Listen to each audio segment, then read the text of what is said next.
second important metabolism of carbohydrate is your TCA cycle. TCA cycle is also known as tricarboxylic acid cycle, Krebs cycle, or your citric acid cycle. Why? Because the citric acid is your 3-carboxylic acid containing compound. Why it is known as Krebs cycle is because it was discovered by Hans Adolf Krebs, for which he was awarded the Nobel Prize. This picture shows this is it is considered to be a hub where so many roads they converge into one single conversion. If this road was in the two-way flow, so if the person from here to here or here to here, everywhere it would have been free and there was no any conversion here, it would have been a mess. So this Krebs cycle has the same action as this conversion is here, that is it metabolizes or it rotates the sugar which was the end product which was formed from the glycolysis, so it gives energy in between, and so that there is less traffic, or let's say less metabolic exertion to the body, and the metabolic process, that is anabolism and catabolism, happens to be in a smooth way. So tricarboxylic acid cycle, also known as Krebs cycle, denotes is that the wheel is turning and the sugar is burning. You can see here the wheel, which was in our ancient days, it was used to take the water from your well. So the wheel, since this wheel is turning, the sugar is getting burnt on and on and on to give energy and ultimately giving you other compounds for the further metabolism of protein, amino acids and lipids. Now, why is this Krebs cycle important? The pyruvate which was formed in the previous metabolic cycle, that is in the glycolysis, is converted into acetyl-CoA. This acetyl-CoA has number of fate. It can go to the lipid metabolism in the cholesterol metabolism. It can go to TCA cycle mainly to give energy, that is in the form of ATP. So here we are going to learn about how this pyruvate that is converted into acetyl-CoA is going through this TCA cycle, which is a metabolic hub, where the wheel gets turned and the sugar gets burned, giving you NADH, FADH2 and ATP or GTP. So the site of Krebs cycle is inside the mitochondria, while glycolysis it was in the cytosol. Mitochondria has different compartments. More majorly, all of the enzymes for Krebs cycle is in mitochondrial matrix, while your succinate dehydrogenase, which is also the important component of your electron transport chain, it is present in the inner mitochondrial membrane. Why we require Krebs cycle? I've already told, we want less traffic or less metabolic traffic in our body. To subsidize that and to maintain the metabolic flow properly, we want Krebs cycle, or this diversion is required within our body. So this Krebs cycle gives the energy in the form of ATP, GTP, NADH and FADH2, which is ultimately giving you ATP only. The second thing is, this Krebs cycle is also known as amphibolic pathway. Amphibolic means catabolic and anabolic both. So at the same time, it is used for formation, that is for formation of amino acids, for compounds like your which are the precursors for your lipids, and you have catabolism, that is all the compound, that is your acetyl-CoA from pyruvate is converted into ATP and CO2, that is exhaled in the air. So for these two reasons, Krebs cycle is very much important. Now this is the brief overview of how this Krebs cycle happens to be in our body. Till here we have already learned about till pyruvate, that is from glucose, 6-carbon compound is converted into 3-carbon compound in case of glycolysis.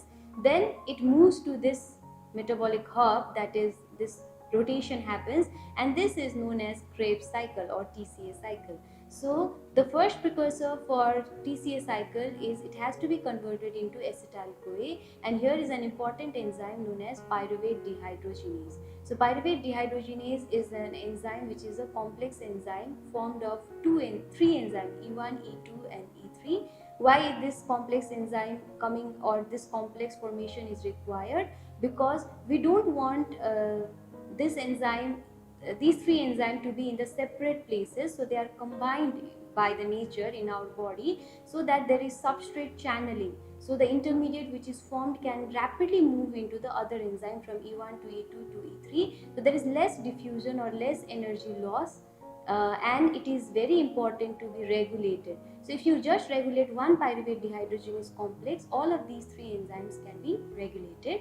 So after the pyruvate is converted into acetyl-CoA by PDH complex, it is converted into citrate by the help of enzyme citrate synthase. And I have told you that citrate is indicator of high energy state, that is, you have energy in your body if you have more and more citrate, which can inhibit your glycolysis in the later step. So this step is going on to be from acetyl-CoA to citrate, alpha-ketoglutarate, succinate, fumarate to malate, and then to ultimately oxaloacetate to form acetyl-CoA. So here all of these are the 3 carbon compound, it has 3 carboxylic group, that is, this citrate has 3 carboxylic group, and that's why the name as tricarboxylic acid cycle was given for TCA cycle, for Krebs cycle.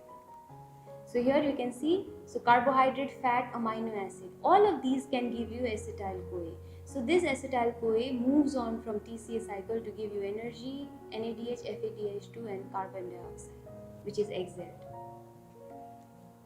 So now what is the use of acetyl-CoA? I have told you all these 3 compound, carbohydrate, lipids and amino acid, can give acetyl-CoA, and this acetyl-CoA can go for oxidation, that is beta oxidation, to give you ATP, formation of fatty acid, cholesterol, steroid hormone, ketone body synthesis, so on and so forth. Now coming on to the major cycle of TCA, that is tricarboxylic acid cycle. So pyruvate is converted into acetyl-CoA, and this acetyl-CoA has number of fate, as we have seen in our previous slides. It can go for ketone body synthesis, it can go for lipid, cholesterol synthesis, it can go for steroid hormone synthesis. But once it is forming citrate, it is only going to move to form TCA cycle. So here citrate synthase is one of the regulatory step for your TCA cycle. So it combines with this oxaloacetate to form your citrate by the help of citrate synthase. So fat plus carbohydrate is required to give you energy. But acetyl-CoA cannot form, that is, fat cannot be giving you carbohydrate, but carbohydrate can give you fat, which I'll be coming on later by throwing some light on this statement. So citrate gets isomerized to form isocitrate. Here you can see this is the citrate is converted into isocitrate by the help of enzyme Aconitase. Why is this name Aconitase is given is, here an intermediate compound known as cis-aconitate is formed in between this citrate and isocitrate, but this has a very short half-life and it is immediately converted into isocitrate. So previously only one reaction was discovered, that cis-aconitate was the intermediary product, so that's why the enzyme name Aconitase is given. Isocitrate is converted, that is, a dehydrogenation reaction occurs with the liberation of carbon dioxide. Here this carboxylic group is removed in the form of carbon dioxide, and there is the dehydrogenation, that is, here you can see this compound is converted into alpha-ketoglutarate, where one NADH is removed, which is further going to give you 2.5 ATP when it goes to the electron transport chain.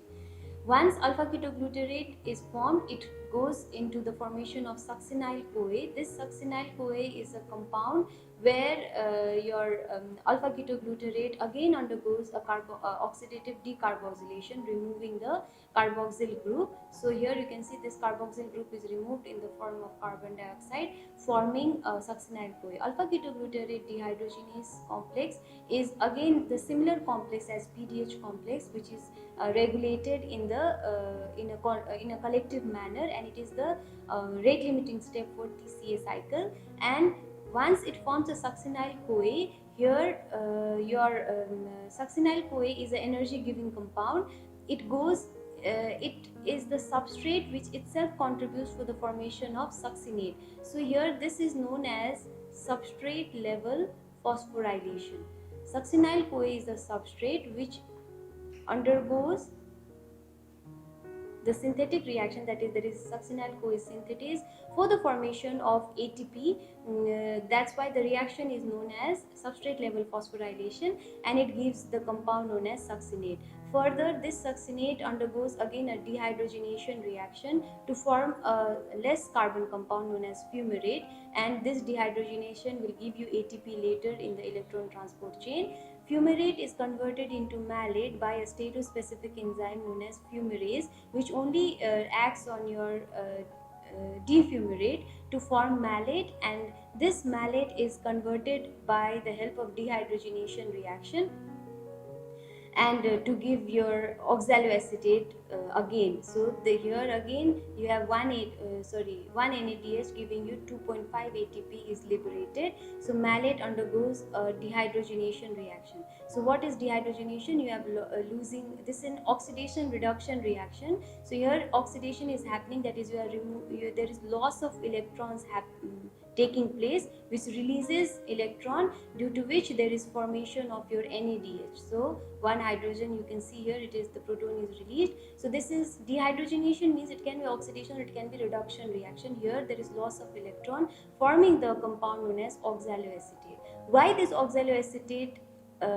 is required is the liberation of oxaloacetate is very important for the TCA cycle to run on and on, because acetyl-CoA combines with this oxaloacetate to restart the TCA cycle to happen again. Now I have told you that this is showing to be the catabolic reaction.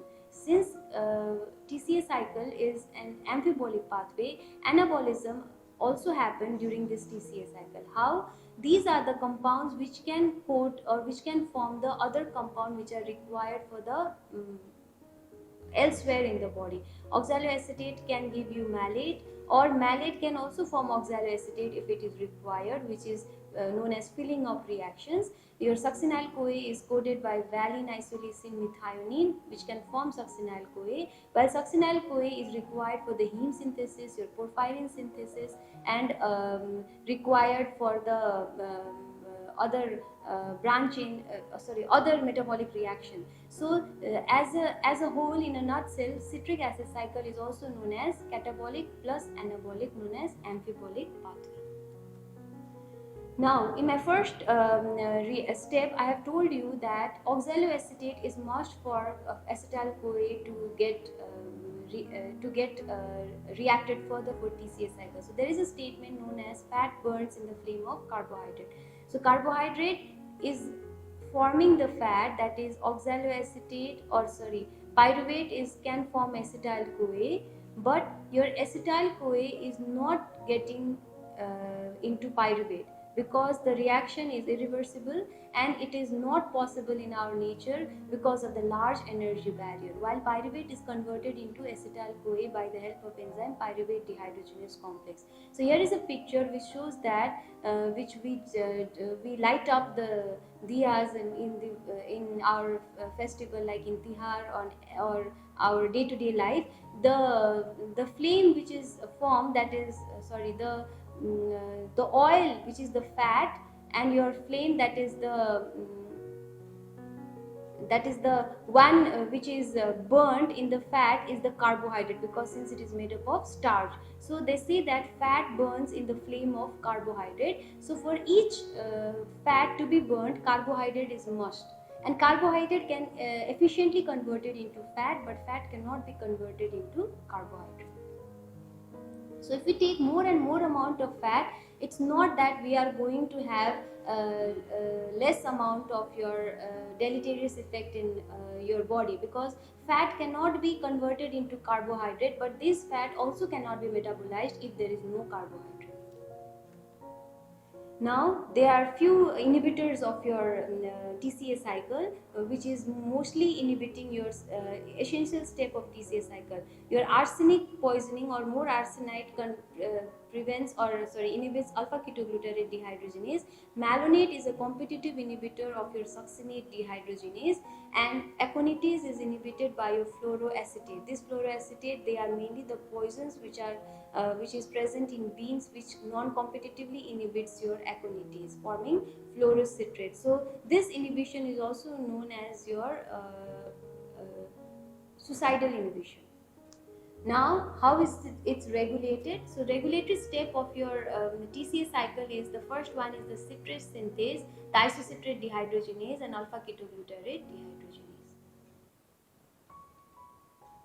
So, at the end of today's presentation, we'll be knowing how much will one glucose molecule is going to give energy. So, till your glycolysis, that is up till your pyruvate kinase step, that is from the glycolysis, you have two investment phase that you are investing in the form of energy.